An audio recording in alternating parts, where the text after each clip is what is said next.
Biasanya berawalnya kalaupun dia nongol itu kalau kita yang pulangnya tengah malam gitu loh Bang. Pulang kerja tengah malam. Pocongnya sih nggak yang blok depan mata kata dia ceritanya, nggak yang mukanya kelihatan, nggak. Dia posisinya lebih ke menyamping gitu. Tapi nggak seluruh badan. Jadi kayak nongol gitu doang gitu. Iya. Intinya yang dia cerita bahwa dia itu memang ada di situ sejak lama. Dulunya itu ibunya penghuni kos itu. Ibunya itu pada saat hamil dia itu tanpa suami gitu Bang. Jadi hamil di luar nikah. Pada saat bayi itu dilahirkan, itu dia buang di kayak gorong-gorong pembuangan air di belakang situ.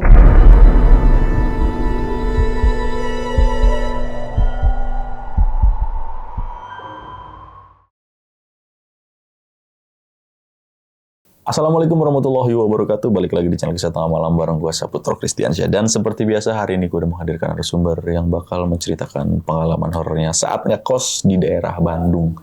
Kita sapa dulu, sebelah gue udah ada Mbak Alia nih. Halo Mbak. Halo. Sehat Mbak ya? Sehat, alhamdulillah. Alhamdulillah. Ini Mbak, ini ngekos di daerah Bandung ya Mbak? Bandung. Itu tahun berapa nih Mbak? Tahun 2017. Nah, di situ berapa lama nih ngekosnya? Cuma 6 bulan sih, karena posisinya kerja dikirim ke situ, setelah selesai masa tugas pulang lagi. Oh, ini karena kerjaan di sana. Karena kerjaan. Oke, ini kerjanya berarti dekat daerah situ. Maksudnya dari daerah situ. Maksudnya kerjanya dekat dari kos itu. Iya. Oke, ini waktu ngekos sendiri atau sama teman? Sendiri, sekamar sendiri. Cuma maksudnya di kosan itu ada beberapa karyawan yang sama satu tempat kerjaan, tapi kita memang dikasih jatahnya satu kamar sendiri. Oh, ini kosannya dari perusahaan? Dibayar dari perusahaan. Wah, lumayan enak berarti ya. Berarti kayak mes lah. Iya. Mes, cuma tapi berbentuknya kosan. Bentuknya kosan. Nah, ini kosannya bentuknya gimana nih? Maksudnya kayak kos-kosan pada umumnya yang berjejer atau emang bentuk rumah? Kosan berjejer tapi dia nggak 2 lantai ya. Jadi satu lantai ada sekitar 15-20 pintu gitu. Nah, ini yang ngalamin horornya ini Mbak Alia doang, emang apa teman-teman dari kerjaan di situ ngalamin juga nih? Penghuni kosan semua rata-rata. Hampir semua? Semua rata-rata. Berarti saat nempatin di situ 15 kosan itu full? Ada sih beberapa kamar yang kosong, maksudnya keluar masuk gitu kan. Keluar masuk? Iya. Selama 6 bulan itu ada yang keluar dan yang masuk? Selama aku di situ ya. Oke, dan rata-rata penghuni situ pada betah nggak karena horor? Justru yang keluar masuk itu karena mereka yang udah nggak mau urusan sama yang begitu gitu, jadinya daripada gue tidur nggak tenang, lebih baik pindah. Nggak betah gitu ya? Iya, nggak betah. Emang sih kalau cerita tentang kos-kosan ini ya, di mana kita harusnya pulang istirahat dengan tenang, malah diganggu. Malah mikirin yang begituan. Itu yang bikin nggak betah nih ya. Iya. Oke Mbak, untuk cerita lengkapnya mungkin kita tahan dulu nih Mbak ya. Siap. Dan buat Sobat Tengah Malam nih, yang penasaran sama ceritanya Mbak Alia, simak terus dari awal sampai habis. Dan buat kalian yang mau ngirim cerita juga di channel Kisah Tengah Malam, bisa langsung klik link WhatsApp yang ada di deskripsi di bawah ini. Dan buat kalian yang lagi nonton tapi belum subscribe, langsung aja klik tombol subscribe. Dan jangan lupa nyalakan lonceng notifikasi biar nggak ketinggalan video terbaru dari kita.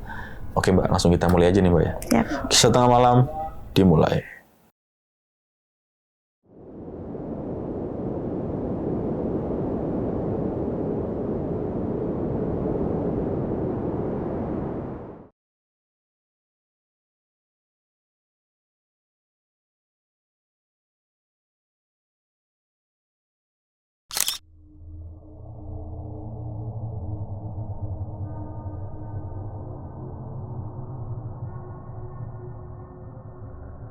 Cerita ini tahun 2017. Waktu itu saya kerja di satu perusahaan brand minuman lah ya. Kebetulan memang dari perusahaannya tuh kalau kita udah naik level lah bahasanya gitu ya Bang.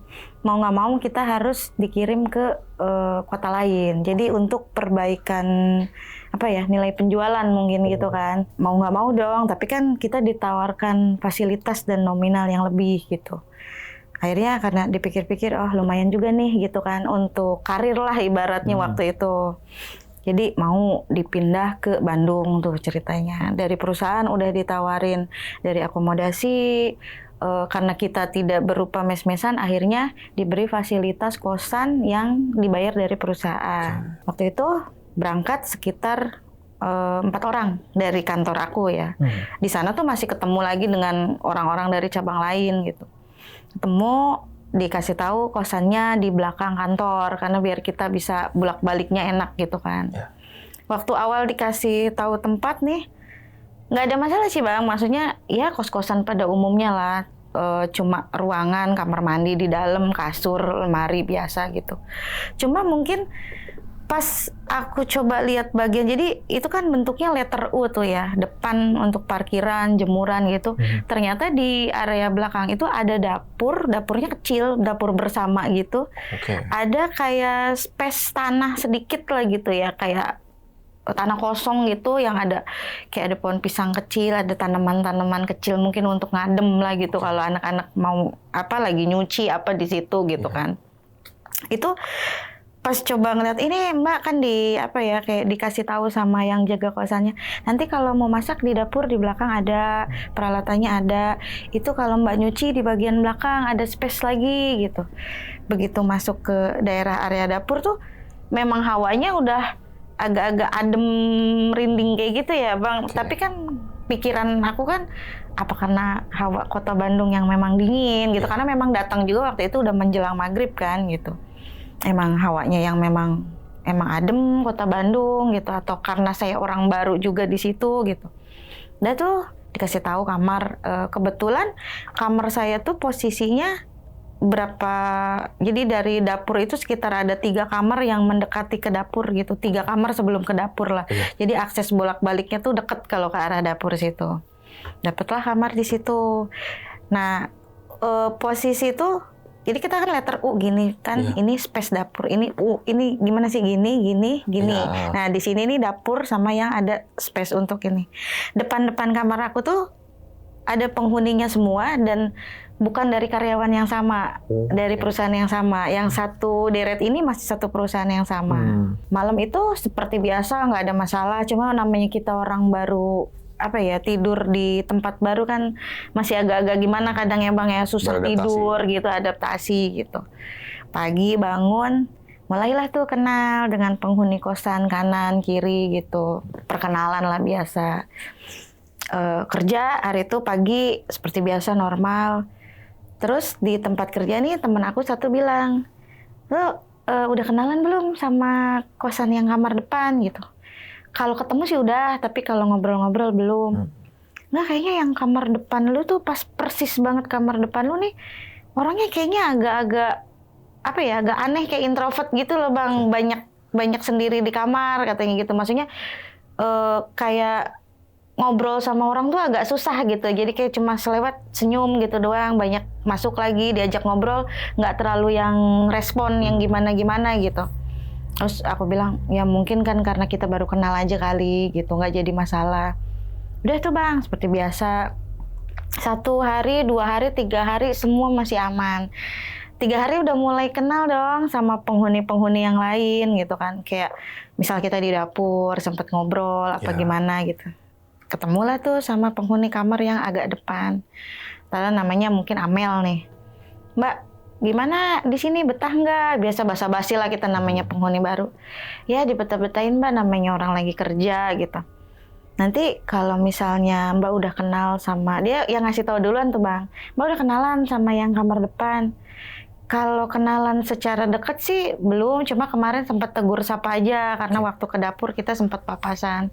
Ya Mbak, kalau agak-agak orangnya agak aneh dimaklum aja kata dia gitu.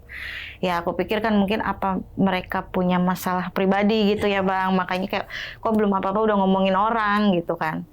Ya udah tuh biasa-biasa aja. Satu malam ceritanya aku tuh mau ke kamar teman aku yang sebelah. Pas aku buka pintu, kebetulan pintu depan kamar dia nih ngebuka setengah gitu Bang. Oh yang aneh ini? Yang aneh ini gitu. Namanya kita kan orang kadang perempuan itu suka rada-rada kepo ya gitu. Oh ada tamu kali, dia lagi ngobrol gitu kan. Tapi kok ngobrolnya kayak kalau orang ngegodain anak kecil gimana sih Bang gitu. Ayo sini, suaranya halus. Kan kalau kita ngobrol sama teman, oh lu begini gitu kan, nadanya beda gitu ya Bang. Dengan kita ngobrol sama anak kecil, ya udah sini, ayo sini gitu. Suaranya lembut banget kayak orang ngayomin anak kecil gitu. Terus aku sempat ngintip gitu, tapi kok nggak kelihatan anak kecilnya. Oh mungkin agak di pojok kali ya, nggak kelihatan. Masuklah aku ke kamar sebelah tuh, ngobrol-ngobrol, kita buka pintu kan, kamar dibuka. ngobrol itu sampai sekitar setengah 12 malam gitu. Oke. Dan itu pintu masih kebuka Bang punya dia. Sampai akhirnya jam 12 malam aku mau masuk, dia masih masih kelihatan bolak-balik dari arah kamar situ. Aku masuk, nggak lama aku denger dia kayak hati-hati gitu. Dia ngomong begitu di pintu, nutup pintu. Penasaran dong Bang, kok dia main sama, mungkin pemikiran aku udah pikiran dia ngobrol sama anak kecil gitu ya. Kok dia jam segini anak kecil baru pulang gitu. Kalau main di rumah orang secara logika, orang tua mana sih yang ngizinin anak kecil main di rumah orang sampai jam 12 malam gitu kan. Terus aku ngintip tuh Bang, tapi kok nggak ada anak kecilnya, apa udah lari duluan. Terus aku sempat mikir juga, apa penghuni sini ada yang punya anak kecil juga gitu. Maksudnya sesama kamar kos, orang tuanya di situ juga gitu. Jadi pulangnya tuh nggak kelihatan gitu.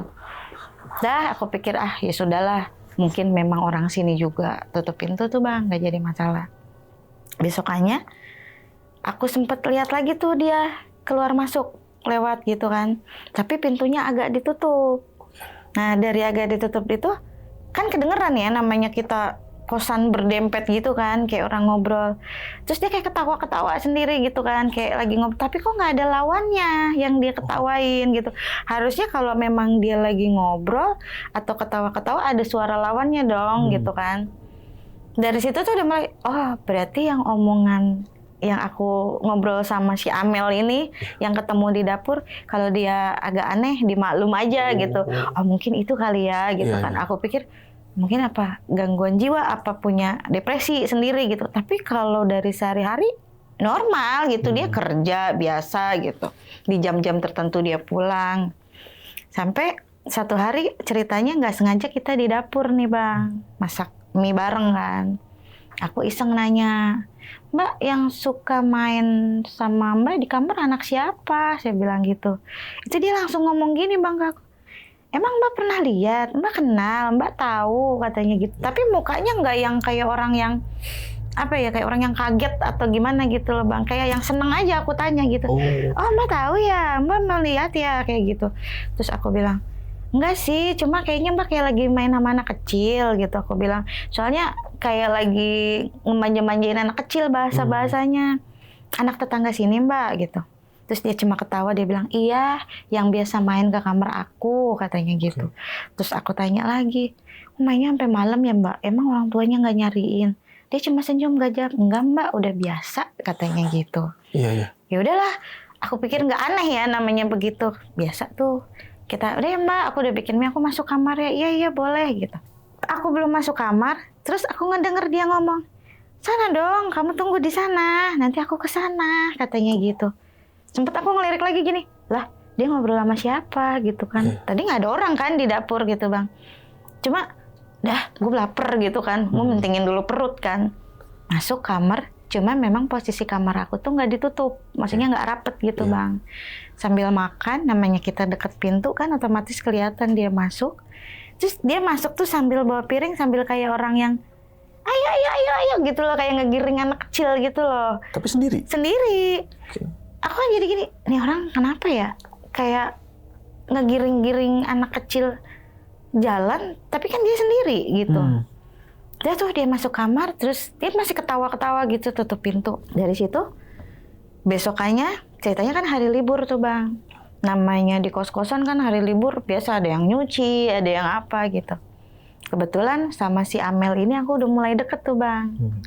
Ceritanya si Amel nih ngajak, mainnya ke kamar, aku punya kue inilah, dia dapat oleh-oleh katanya gitu. Diajakin lah aku nih sama temen sebelah aku kan, sebelah kamar. Masuklah ke kamarnya, kita ngobrol biasa. Karena inget kejadian malam, aku coba nanya nih, Mel, kok emang kata kamu dia emang aneh? Emang aneh ya kayaknya anaknya?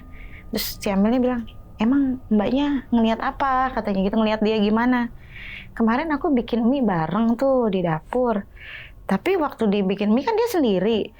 Giliran dia masuk, dia kayak orang yang ngomong sendiri sambil ngegiring-giring, kayak ngegiring anak kecil gitu. Ayo masuk gitu. Terus dia bilang ini, nah itu Mbak katanya. Aku juga di sini baru 3 bulan, kata si Amel gitu. Cuma selama aku di sini nih memang aku sering denger dia kayak ngomong sendiri, dia sering kayak ketawa-ketawa sendiri, terus kayak orang lagi main. Dan Mbak pernah nggak katanya ngelihat apa ya kayak ngintip gitu ya Bang ke arah kamarnya. Kalau aku kan karena satu deret kata si Amel. Kalau aku mau ke dapur itu pasti lewat ke depan kamarnya. Itu di kamarnya itu Mbak banyak mainan anak kecil.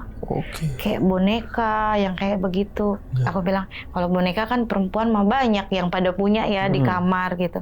Tapi beda Mbak, kayak Barbie, rumah-rumah Barbie kayak gitu dia ada di dalam kamarnya itu Bang. Gue bilang mungkin dia seneng itu kali mainan anak-anak gitu.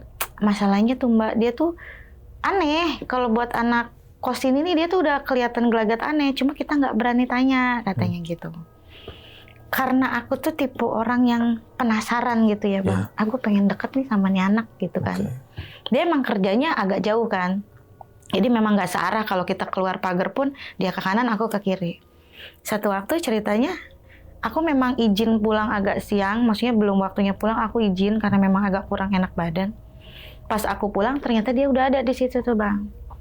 Akhirnya aku pikir kayaknya kesempatan dia buat kenal sama dia gitu kan. Aku nanya, Mbak sendirian udah pulang, biasa basa-basi lah gitu. Oh iya Mbak katanya gitu. Sini Mbak main katanya gitu. Ih kayak kesempatan banget gitu ya Bang. Yaudah deh aku masuk tuh ke kamarnya. Mulai tuh cek-cek yang kata si Amel. Ada mainan ini, ada ini. Ternyata emang bener Bang, di kasurnya tuh banyak mainan kayak gitu kan. Terus aku iseng tanya, Mbak ini punya Mbak semua? Kata aku, iya punya aku. Habis kan suka ada yang main katanya ke sini. Terus kataku, yang main tuh siapa? Anak siapa? Ntar juga Mbak tahu katanya. Ntar juga Mbak kenal deh sama anaknya. Terus aku pikir, dia belum kesini nih gitu. Ntar deh paling dia kesininya habis maghrib. Baru dia kesini katanya gitu. Karena penasaran tuh Bang ya. Aku sampai habis maghrib masih di situ Bang. Tapi nggak nongol-nongol kan anaknya. Terus kataku, mana katanya mau main ke sini anaknya. Malu kali dia ada Mbak katanya. Jadi nggak mau ke sini katanya gitu. Ntar deh ya aku kenalin kalau dia datang katanya gitu. Ya udahlah aku pikir aku udah jam 7 gitu kan. Udah mau menjelang malam gak enak juga main dari tadi. Aku masuk tuh ke kamar. Nggak lama dia kayak nyambut orang. Buka pintu gitu. Habis nutup pintu buka pintu lagi. Ayo masuk katanya gitu. Masuklah ke dalam tuh Bang. Aku perhatiin gitu kan dari celah pintu gitu aku buka sedikit penasaran. Nih orang dari tadi bilang nunggu anak kecil itu datang, giliran gue nunggu kok nggak ada gitu kan. Sampai tengah malam dia nutup pintu sih. Anak masih nggak keluar. Itu tuh aku udah seminggu di situ tuh jadi pertanyaan banget gitu Bang. Nah ceritanya yang bikin aku akhirnya ngeh bahwa kayaknya emang dia tuh bukan nggak beres karena gangguan jiwa, memang dia punya temen anak kecil itu ya. Jadi ceritanya aku mau ke dapur ceritanya. Pas begitu aku masuk, nggak lama tuh aku ngeliat anak kecil lari dari arah dapur. Masuklah ke kamar itu. Anaknya sekitar umur 3 tahun 4 tahun lah. Kecil. Lagi lucu-lucunya lah Bang. Larilah tuh anak ke situ. Ya karena namanya kita nggak terlalu ngeh gitu ya Bang. Aku cuma lihat, oh itu kali ya anak kecil itu gitu. Masuklah dia ke situ. Nggak lama sih penghuni itu tuh ke dapur juga. Masuk ke dapur dia godok air gitu. Terus aku bilang, oh itu ya Mbak anak kecilnya. Aku bilang gitu. Dia udah mulai kaget tuh Bang. Aku ngomong gitu, Mbak ketemu? Iya tadi kan masuk ke kamar Mbak. Terus dia langsung diam. Kan lama-lama juga Mbak ketemu sama dia katanya gitu. Cuma nada bicaranya kayak aneh gitu ya Bang, ngomong kayak gitu. Udah deh, aku pikir masuk lagi aku ke kamar seperti biasa. Sampai aku akhirnya ngobrol sama temen-temen yang lain gitu. Gue curiga nih orang, sering ngobrol sama anak kecil. Emang lu tahu kata temen aku yang sebelah, anak kecilnya. Kemarin dari dapur gue lihat ada anak kecil lari ke kamarnya dia gitu. Tapi gue selama di sini seminggu belum pernah ngeliat anak kecil ada lari-lari di sini. Apalagi mayoritas penghuni kos itu memang masih sendiri atau kalaupun kayak aku udah berkeluarga pada saat itu ya Bang. Aku kan memang sendiri gitu di situ gitu, nggak bawa keluarga. Memang kita kan banyaknya memang karyawan gitu. Terus kata dia, aku belum pernah sih lihat ada anak kecil lewat area sini gitu. Ya mungkin karena kebetulan kataku pas anak itu main aku ketemu gitu. Udah tuh kita nggak mau bahas panjang lebar tuh masalah anak-anak itu. Satu waktu ceritanya, namanya kita cewek-cewek di kosan gitu kan kadang suka ini yuk makan di mana gitu kan. Iya. Tapi sama penghuni situ lagi lah. Ternyata yang bisa itu hanya beberapa orang. Nah si yang depan kamar aku ini, yang sama anak kecil ini nih dia nggak mau ikut kan. Oke. Makanlah kita di satu tempat. Kayaknya buat aku tuh momen buat ngobrol sama anak kos-kosan lain gitu ya Bang. Aku tanya tuh ke penghuni yang udah agak lama. Mbak, kalau aku sebut aja namanya misalnya Tita gitu ya. Aku nggak mau sebut nama aslinya. Kalau si Tita nih, dia tuh sebenarnya punya kelainan jiwa, bukan kelainan jiwa ya, punya permasalahan di jiwanya. Apa memang orang yang aneh, apa memang orangnya introvert, saya bilang gitu. Terus kata penghuni yang lama, Mbak bisa punya pikiran gitu gimana? Aku sering ngeliat sih dia kayak ngobrol sama anak kecil. Tapi aku baru lihat anak kecilnya itu kemarin. Anak kecil umur sekitar 3 tahun, 4 tahun. Kaget lah tuh Bang, si penghuni lama. Mbak ketemu sama anak itu katanya. Ketemu dari arah dapur, aku bilang gitu. Tapi mukanya si temen aku yang penghuni lama itu tuh kayak agak tegang gitu loh Bang, begitu aku ngomong gitu kan. Iya. Akhirnya Mbak ketemu juga ya sama anak kecil itu. Ntar dulu, kenapa memangnya ada masalah apa? Akhirnya mulailah tuh diobrolin pada malam itu, jadi akhirnya dibuka sedikit Bang. Jadi ternyata memang selama ini nih seluruh penghuni kos tuh awalnya memang agak aneh. Waktu awal si Tita ini pindah itu biasa-biasa aja. Mau bergaul dengan anak kos lain. Setelah dia mulai 1 bulan di situ, setiap diajak ngumpul misalnya kayak di teras atau di apa, dia nggak pernah mau. Dia tuh kayak punya dunia sendiri di kamarnya gitu.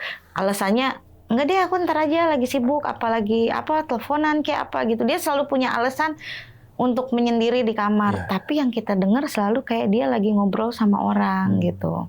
Akhirnya anak-anak kos bilang, kita sempet nuduhnya dia punya gangguan jiwa gitu kan. Karena keseringan orang lihat dia ngomong sendiri, kayak orang bercanda-bercanda gitu Bang. Terus aku bilang, tapi aku lihat ada anak kecil. Salah satunya ada yang ngomong lagi nih, kata penghuni kosnya. Kak, kalau boleh aku kasih tahu, tapi jangan punya rasa takut ya, katanya gitu.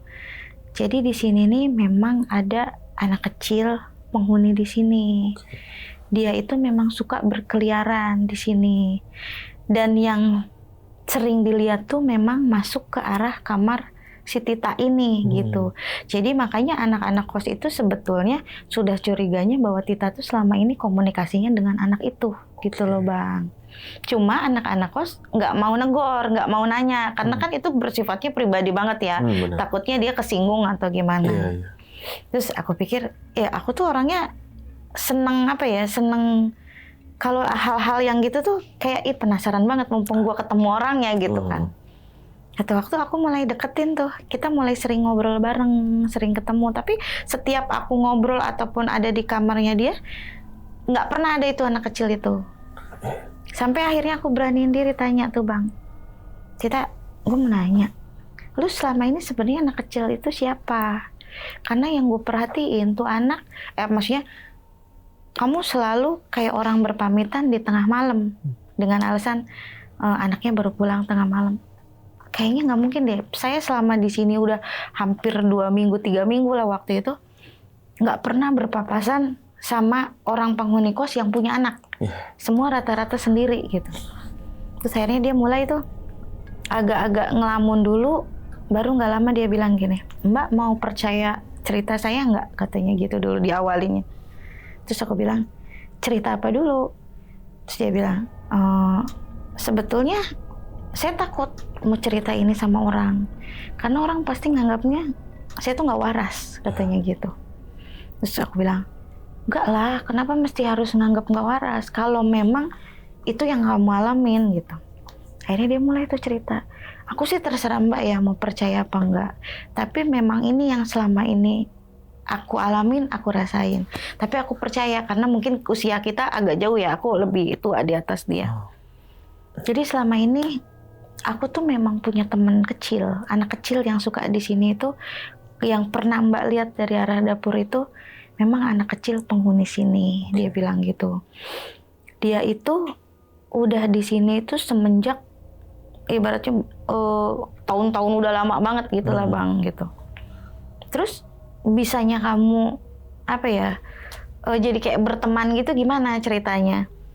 Jadi dia ceritanya awalnya itu dia dari dapur tuh Bang.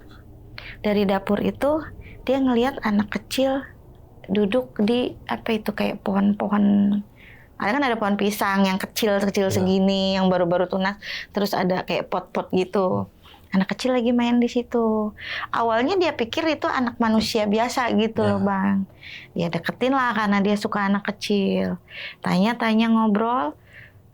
Tapi si anak ini nggak terlalu yang ngejawabnya aktif gitulah. Cuma kamu namanya siapa? Dia sebut namanya Nelly gitu kan. Nama saya Nelly gitu kan. Terus ditanyalah, kamu di sini mamahnya mana gitu kan.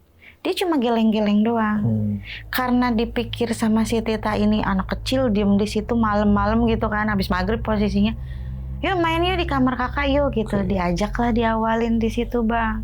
Awal-awal kata dia nggak ngerasa kalau itu makhluk seperti itu gitu ya Bang. Karena kalau diajak ngomong, kalau diajak main gitu tuh udah kayak yang biasa dia. Kayak anak kecil pada umumnya setelah udah mulai kenal berhari-hari.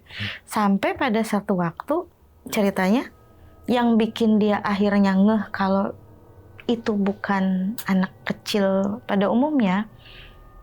Ceritanya dia lagi keluar sama anak kecil itu dari pintu dalam posisi ngobrol. Terus tiba-tiba teman kos lain nanya, lu ngobrol sama siapa? Ini gitu, dia nunjuk ke situ. Itu penghuninya udah nggak ada, maksudnya anak kos yang diajak ngobrol udah pindah duluan gitu. Terus diceritain ini. Nah si anak kos yang itu yang lainnya, ini siapa? Dia nunjuk, gini kan namanya kita sebelah, ini. Sementara yang dia tunjuk nggak ada gitu Bang. Dia bilang, ini siapa? Mungkin pada saat dia ngelirik anak itu nggak ada gitu kan. Oh ini tadi anak yang tadi di sini gitu. Terus karena dia sering begitu dengan penghuni-penghuni lain setiap ditanya, mulailah tuh anak-anak penghuni lain bilang, lu tuh selama ini nih bukan sama anak kecil biasa loh katanya. Yang lu tunjuk tuh nggak ada makhluknya gitu. Lu coba deh sadarin diri lu gitu kan. Kalau itu tuh bukan anak kecil manusia gitu.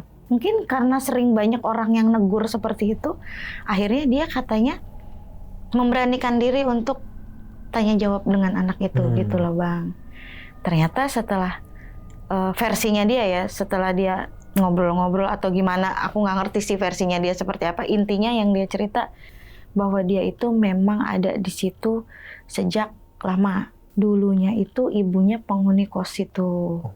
Ibunya itu pada saat hamil dia itu tanpa suami gitu Bang. Jadi hamil di luar nikah. Pada saat bayi itu dilahirkan, itu dia buang di kayak gorong-gorong pembuangan air di belakang situ. Jadi orang tuh nggak ada yang tahu bahwa dia melahirkan di kosan itu. Dibuanglah janinnya ke situ Bang, tanpa ada orang yang tahu waktu itu katanya. Terus setelah kejadian itu udah agak lama, ibunya nih kan nggak ngerti apa, pas bayi itu dibuang ibunya langsung pindah kosan. Intinya dia menghilang dari kosan itu sampai akhirnya ditemukanlah sama warga tuh ada janin di situ gitu. Dan si anak ini nih mengaku bahwa itu adalah janin dia yang dibuang gitu. Arwahnya mungkin. Arwahnya seperti itu gitu kan.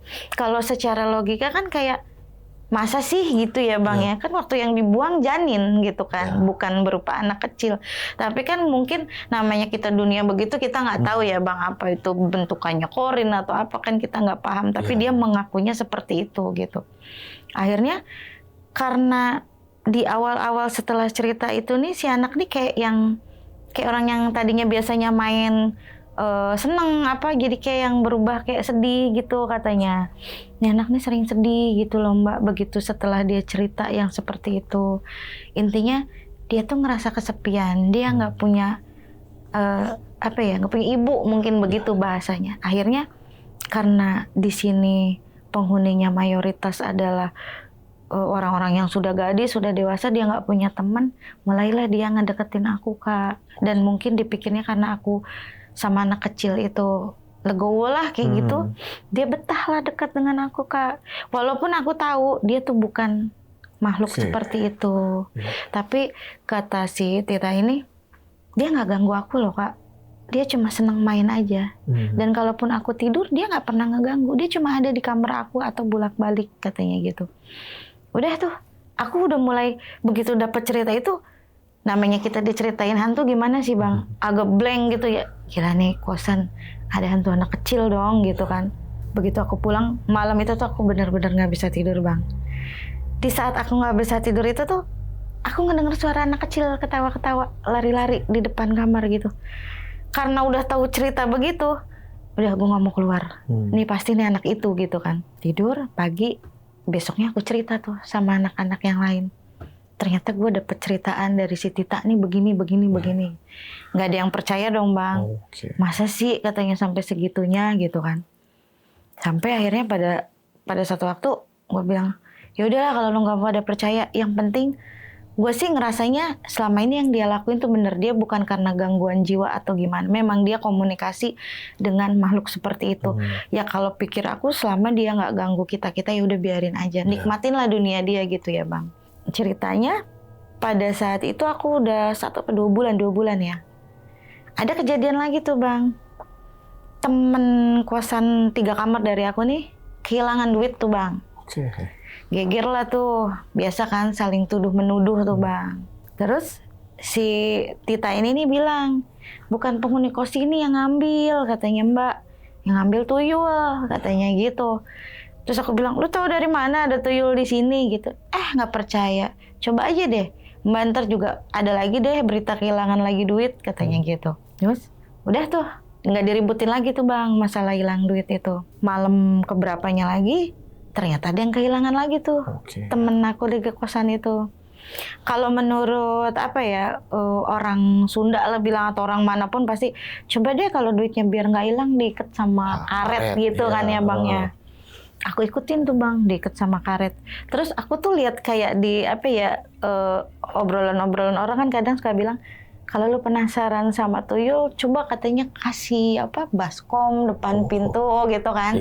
Kasih mainan apa gitu, kadang dia suka dimainin gitu kan. Iseng tuh Bang nyoba. Ditaruh lah di situ gitu di depan pintu. Terus si Tita ini bilang nih ke aku kan, Mbak ngapain nyimpen baskom di situ, katanya gitu. Enggak, gue mau ngetes aja. Katanya kan kalau tuyul begitu ya, aku bilang gitu. Terus kata dia, jangan lah Mbak, ntar dimainin sama si Nelly ini, katanya gitu. Kok lu bisa tahu dia dimainin sama si Nelly? Emang si Nelly tuyul, aku bilang gitu kan. Enggak Mbak, soalnya Nelly itu versinya dia ya. Nelly itu bilang ke aku, ada tuyul yang lagi berkeliaran di kosan ini, katanya gitu infonya. Terus mesti gimana? Ya nggak gimana-gimana sih Mbak, aku juga nggak ngerti kalau tuyul harus digimanain, katanya gitu. Cuma ya jaga-jaga aja sih Mbak, gimana. Cuma kalau bisa jangan taruh baskom di situ Mbak, katanya. Aku kasihan sama si Nelly-nya jadi mainin di situ ntarnya. Ya karena aku ngikutin dia ya Bang, ya udahlah nggak aku taruh lagi kan di situ. Udahlah tuh aku simpen. Terus selama berbulan-bulan di situ, kata anak-anak yang lain, sebetulnya penghuni kos itu tuh nggak terlalu sering ngelihat anak kecil itu Bang. Justru yang lebih sering ditampakin tuh kayak di belakang di pohon pisang tuh kayak suka ada pocong yang kayak begitu. Jadi mereka tuh ketika diceritakan masalah anak kecil itu tuh nggak yang maksud sih hantunya anak kecil di sini nih, lebih angkernya ke pocong itu di belakang itu, ditambah cerita tuyul itu kan beredar di situ. Sampai kalau masalah tuyul itu ada yang sempat lihat juga yang bentukannya katanya keluar dari kosan itu tuh kupingnya panjang, caplang kayak gitu. Dia keluarnya itu dari arah belakang dulu pertamanya katanya. Terus keluarlah dia ke depan. Aku nggak tahu dia nyuri di kamar mana. Pokoknya sempet ada penghuni kos yang sempat ngeliat. Gua ngeliat loh pas gua kebetulan lewat gitu kan. Keluar apa gimana aku nggak ngerti. Ada yang lari tapi dia cepet banget, bentukannya ininya panjang tapi mukanya kayak tua. Mukanya tua gitu. Kayak kurcaci kayak gitu, dia lari katanya dari sini. Terus aku bilang, ya mungkin gak sih anak kecil yang si Tita ini sering main, bukan tuyul kali, mungkin si Tita ini gitu. Terus kata dia, enggak, beda deh Kak, kayaknya ini memang tuyul beneran gitu. Terus ada tuh teman kos aku kan, kalau di situ digegerinnya memang penghuni situ tuh kan pocong tuh Bang, yang di belakang situ. Tapi kalau selama aku di situ sih belum pernah aku ngeliat pocongnya sendiri. Aku sempet tanya tuh, kenapa di sini ramenya tuh bukan anak kecil yang diberitakannya, tapi pocongnya itu. Si penghuni lama ini cerita, jadi si pocong ini nih Kak, dia tuh nongol tuh selalu di balik pohon pisang itu. Dan dia tuh ngeganggunya itu hanya pada hari-hari tertentu, itu pun juga nggak semua orang ditampakin. Biasanya berawalnya kalaupun dia nongol itu, kalau kita yang pulangnya tengah malam gitu loh Bang. Pulang kerja tengah malam, atau kayak ngambil jemuran atau ngambil apa ke arah belakang gitu. Karena ada jemuran kecil juga di belakang gitu. Ke situ baru dia kadang-kadang nampakin diri. Pocongnya sih nggak yang blok depan mata kata dia ceritanya, nggak yang mukanya kelihatan, nggak. Dia posisinya lebih ke menyamping gitu. Tapi nggak seluruh badan. Jadi kayak nongol gitu doang gitu. Iya. Kan setahu aku kan pocong jalannya loncat gitu ya Bang. Tapi menurut teman-teman aku yang udah pernah ngeliat, jadi ketika misalnya dia nongol gitu, kayak terbang gitu, set ke arah belakang gitu, ke arah belakang ada tembok belakang gitu. Jadi hanya sekilas begitu, ada penampakan pocong itu.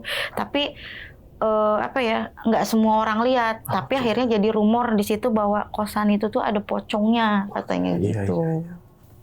Itu 3 bulan aku di situ, aku ngelihat si anak kecil yang si Nelly itu cuma beberapa kali tuh ya Bang. Sampai di bulan keempat, si Tita ini ternyata harus pindah kosan tuh Bang. Karena aku nggak ngerti apa dia resign dari kerjaan atau gimana. Pindahlah dia nih, pamitlah sama anak-anak. Pamitnya sih biasa aja, nggak ada masalah.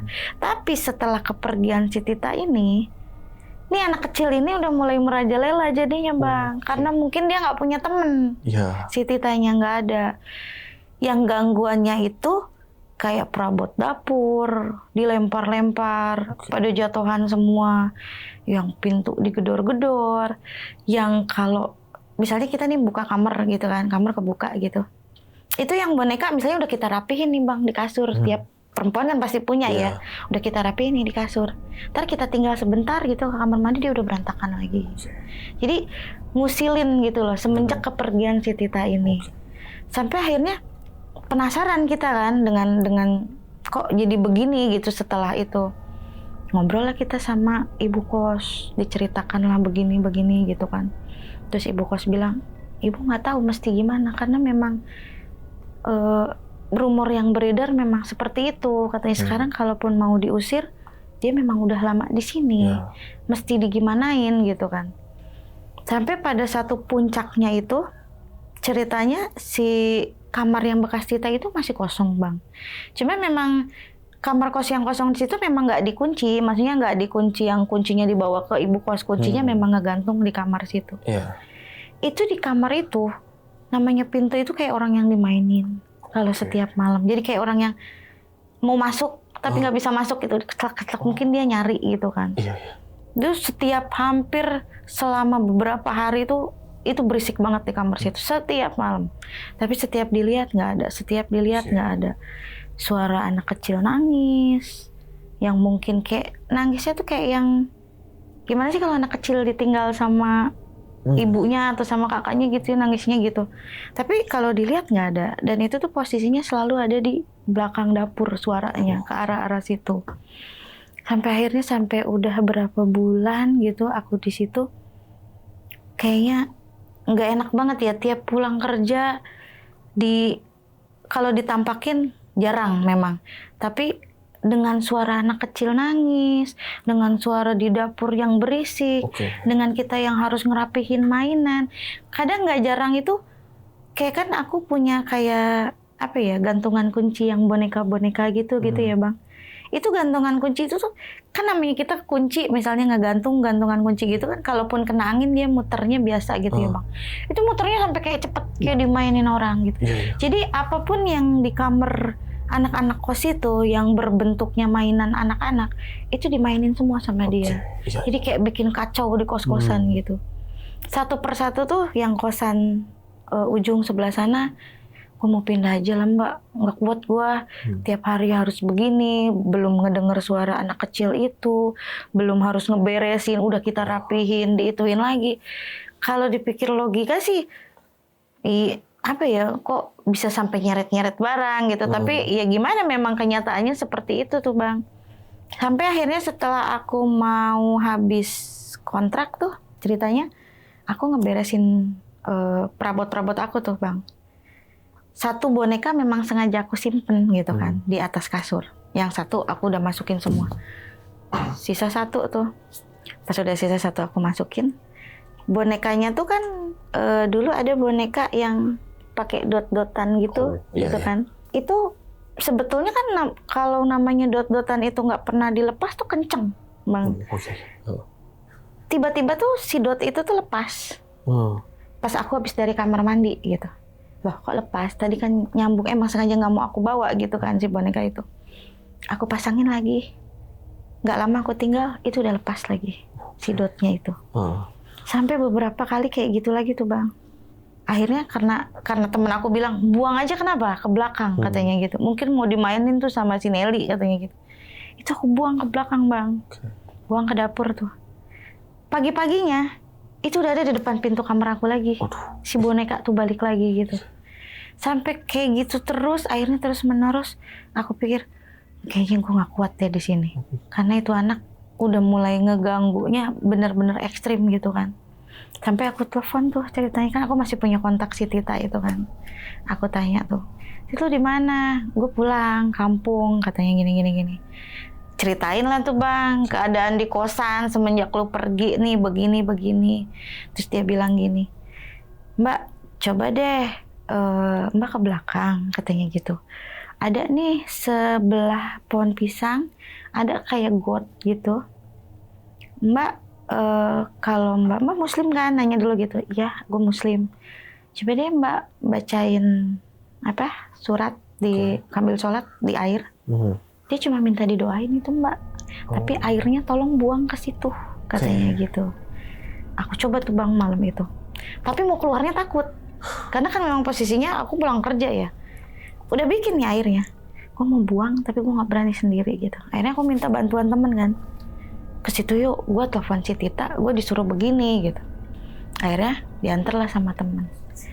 Itu waktu aku buang air itu bang, kayak suara langkah anak kecil lari-lari gitu dari belakang aku gitu kan, tapi dilirik nggak ada. Sampai aku udah buang air itu sambil baca doanya, aku siram-siram ke arah sekitar. Udah tuh aku masuk buru-buru lari bang. Didatengin nggak, tapi malamnya aku mimpiin anak itu. Mukanya memang kurang jelas ya, maksudnya agak samar namanya kita di mimpi. Anaknya memang lucu, cantik, rambutnya ikal segini. Terus dia cuma bilang gini, makasih ya kak, katanya gitu. Aku bilang, makasih?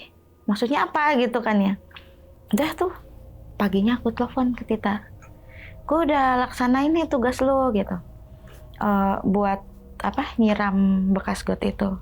Terus Tita bilang gini, itu kan gorong-gorong got itu bekas janin dia dibuang kak, katanya gitu.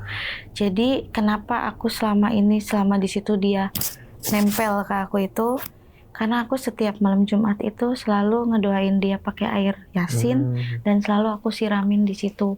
Mungkin selama aku nggak ada di situ, nggak ada yang untuk kirim doa ke dia, gitu loh bang. Terus aku ceritain masalah mimpi aku yang malam itu, dia bilang dia senang aja kak kalau dibegituin. Dan aku minta tolong kalau bisa jangan kakak aja yang kayak begitu, coba ke anak-anak lain. Dan alhamdulillah aku yang udah ngelaksanain itu bang, aku yang tenang, nggak ada aku diganggu. Tapi penghuni lain masih ada yang diganggu. Sampai akhirnya aku coba saranin ke anak-anak lain. Sebelum aku pulang tuh waktu itu, aku saranin, coba deh setiap malam Jumat kalian ngeyasin, bikin air yasin, siramlah itu bekas dia yang katanya di situ itu. Mudah-mudahan kalian nggak diganggu lagi, aku bilang gitu. Selesai itu, aku pamit pulang karena aku juga udah masa kerja kontraknya habis. Kedua juga aku udah nggak sanggup juga kan. Pada saat itu udah kayaknya udah traumatik banget ya. Gue kos di sini cuma 6 bulan tapi gue ngalamin ketemu anak kecil yang tak kasat mata. Ibaratnya ketemu orang yang ternyata memang ada ya kita berteman sama makhluk gaib seperti itu. Oke, berarti ini bisa dibilang korinnya ya. Korin dari si anak tadi ya, yang dibuang. Yang digugurin itu. Walaupun iya benar kan dibuang kan. Ya walaupun saat meninggal dia baru lahir kan ya. Baru lahir. Tapi dia menampakinnya malah anak kecil umur 3 tahun. 3 tahun. Iya, tapi perempuan kan tadi ya? Perempuan. Oke. Dan ini pernah cerita nggak si Nelly ini ke si Tita ya tadi ya? Kalau itu tuh kejadian tahun berapa? Kalau nggak salah dengar sih Bang masih di 95, kayaknya tahun-tahun lama banget gitu. Tahun lama banget. Karena kosannya juga memang udah lama banget, bukan kosan modern yang tipe sekarang yang udah gaya modern gitu, masih kosan biasa lah gitu. Yang masih genteng-genteng. Standar lah iya. Tanah liat lah. Iya, maksudnya masih standar yang nggak bagus-bagus amat, yang gerbangnya masih besi, apa itu, yang ada kawat-kawat begitunya gitu, bukan elit lah. Berarti malah rumor tentang anak kecil ini malah itu ya, ketutup sama rumor si pocong ini. Iya, karena yang tahu anak kecil ini hanya penghuni kosan situ itu juga hanya beberapa kan. Karena setelah si Titanya ini mulai kelihatan komunikasi dengan itu, sebelumnya kan nggak ada gitu. Oke, iya. Berarti ini si Tita bisa dibilang pawangnya anak kecil nih. Iya. Pawangnya si Nelly ini. Karena gitu. setelah dia keluar malah gangguan malah parah nih. Iya, malah jadi kayak yang apa ya, kayak ngamuk-ngamuk gitu loh. Mungkin induknya hilang mungkin kan gitu ya, menurut versinya gitu. Kalau kayak anak kecil gitu kan mungkin bete biasanya main yang ke biasa dia hari-hari ada yang ngajak main gitu makanya kan. dia keliling cari perhatian biar ada teman baru mungkin gitu Bang. Malah tapi si Tita ini maksudnya dia tahu dari mana nih suruh didoain si ini nih anaknya? Dari anaknya sendiri. Oh, dia minta? Dia minta. Jadi dia ngomong ke si Tita ini tolong doain, dia ceritain kalau semua ya? Dia ceritain semua dari awal ibunya.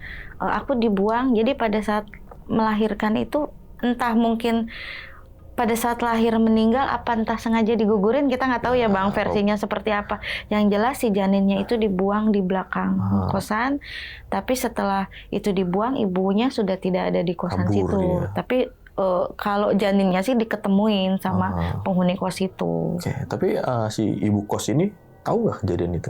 Tahu, cuma kan ditutup. Oh, ditutup. Dia nggak dibuka kejadian itu. Iya. Berarti secara nggak langsung sih ibu kosnya tahu nih. Tahu lah. Dan harusnya kan dia ya doain lah bagaimana manggil Ustadz gitu ya. Kalau ibu kosnya ini masalah gangguan, dia nggak pernah apa ya. Satu nggak respon, kedua dia mungkin mikirnya itu sudah kejadian lama dan dia pun sendiri nggak pernah diganggu sama yang anak kecil itu, yang cuma dia mengakui ibaratnya setelah diomongin masalah itu ya Bang, dia mengakui bahwa dulu sekitar tahun 90 berapa aku lupa, memang pernah ada kejadian anak kos ini hamil di luar nikah, terus janinnya dia buang di belakang gitu. Iya. Baru ngomong lah tuh si ibu kosnya begitu. Gitu. Tapi itu kejadian udah lama Neng katanya gitu. Ibu juga udah dikuburin, janinnya juga udah ibu selamatin begini-begini versinya dia begitu kan. Berarti kasihan juga ya anak kecil gitu ya, nggak berdosa. Makanya jangan maunya buat doang. Mereka juga sebetulnya pengen punya kehidupan mungkin ya Bang dengan begitu. Benar-benar. Di sini juga kadang-kadang ya kalau dengar berita-berita gitu miris ya, di mana orang yang udah nikah kadang-kadang pengen punya anak susah. Sekalinya orang yang belum nikah mau punya anak gampang. Gampang buangnya juga kan. Gampang buangnya juga. Ngurusnya tuh susah setengah mampus. Jadi agak miris gitu ya. Pokoknya buat anak-anak muda sekarang harus pintar-pintar jaga diri lah. Betul. Ya. Makanya ngeri juga kalau begitu ya. Walaupun di tahun 90-an juga itu kan udah lama banget itu ya. Banget. Tapi kan kalau logika sih kayaknya nggak masuk gitu ya Bang. Apalagi saat dibuang janin, setannya anak kecil. Sedangkan dari tahun 90 ke 2017 kan jauh. Harusnya kan dia udah gede. Tapi ini masih pertumbuhannya segitu-segitu aja. Masih gitu, mewujudkan anak usia 3 tahun yang sering keliling-keliling kosan. Masalahnya ini ganggu sih sebenarnya. Sebetulnya sih mungkin kalau menurut versi aku pribadi sih. kadang kan namanya jin atau makhluk-makhluk seperti itu kan mereka bisa menyerupai apa aja. Kita sih nggak bisa sebut itu janin itu berbentuknya jadi anak, mungkin kan itu versi korinnya atau mungkin jin yang menyerupai anak kecil, kita nggak tahu. Hanya versi jinnya dimasukkan ke story itu mungkin gitu ya Bang. Jin mana tahu nyerupain anak kecil. Iya. Nah, dia ngaku-ngaku si janin ini. Nah, bisa jadi seperti itu. Padahal kan kalau orang udah meninggal kan arwahnya ke atas. Iya, betul. Oke. Nah, tadi kalau masalah tuyul nih, itu ketahuan nggak akhirnya siapa yang miara? Nggak ketahuan, cuma rumor aja sih Bang, bahwa ada sekitaran penduduk situ sih. Oke, tapi yang kehilangan uangnya ini banyak? Penghuni kos itu hampir berapa orang ya waktu itu? Ada sekitar 5-6 orang sih yang sempat kehilangan. Tapi yang lebih banyak itu tetangga kosan kayak warung. Berarti ini apa namanya? Rumor tentang tuyul satu lingkungan, bukan cuma kos. Bukan kosan. Hanya kebenaran waktu itu apesnya bareng di kosan situ. Gitu. Tapi setelah rumor itu meledak nih, masih ada gangguan itu? Nggak ada. Oh, takut kali mungkin. Nggak, terus kan kalau anak, nggak tahu kalau di luar ya Bang, kalau anak kos kan udah langsung karetin lah duitnya. Akhirnya kita selama hampir berapa minggu tuh tiap punya duit dikaretin. Biar bener-bener hilang. Biar bener-bener aman dulu nih gitu sampai rumor ini hilang gitu. Berarti entah itu takut ketahuan ya, udah gosip-gosip udah mulai kedengeran nih kayak yang betul. Punya tuyul ini nih. Jadi udah berhentiin dulu. Yang penting mah kita mengikutin mitos aja lah. Katanya harus begini ya kita ikutin. Ternyata bener ya. Iya, ternyata bener dikaretin dulu. Gitu. Nah, kalau masalah si pocong nih, dia selalu di balik pohon itu ya, pohon pisang itu ya. Tapi itu nggak tahu asal-usul dari mana. Kalau itu nggak tahu, mungkin memang udah lama di situ kali, penghuni di situ kali ya Bang. Pernah dengar sih kalau emang pocong itu tinggalnya ya di pohon pisang. Iya. Kan ada rumor-rumor begitu juga kan sama.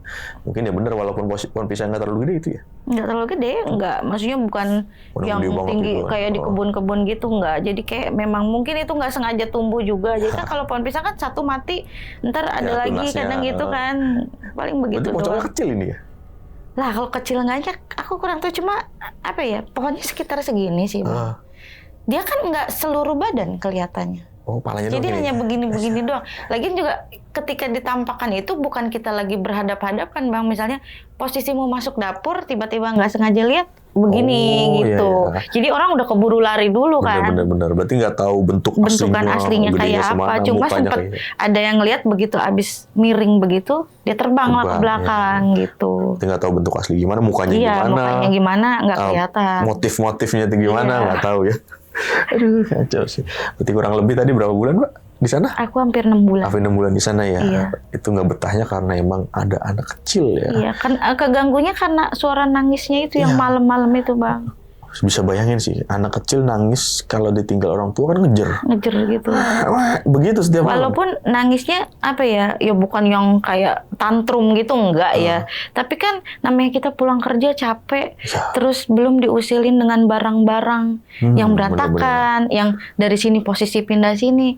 Apa ya, keburu capeknya jadi double kan gitu. Udah capek kerja, harus capek gini juga, capek juga dengerin tangisan. Capek pikiran juga kan jadinya. Apalagi kalau misalnya orang-orang penakut takutnya ditongolin si anak kecil ini kan. Gitu. Walaupun anak kecilnya nggak serem, ya namanya setan tetap aja takut. Orang begitu kan. Oke, itu tadi cerita dari Mbak Alia nih. Jadi kurang lebih 6 bulan Mbak ya. Betul. Nah, tinggal di kosan Bandung dan ternyata diterornya sosok anak kecil nih. Di mana anak kecil itu ternyata ada backstory-nya Mbak ya. Betul. Sosok janin yang dibuang oleh orang tua yang tidak bertanggung jawab. Pokoknya buat anak-anak muda lah ya yang belum nikah, harus pintar-pintar jaga diri lah, jangan sampai kejadian seperti ini. Kan kasihan juga ya, namanya anak kecil itu kan nggak punya dosa, dia juga pengen hidup, malah dibuang. Kasihan juga nih.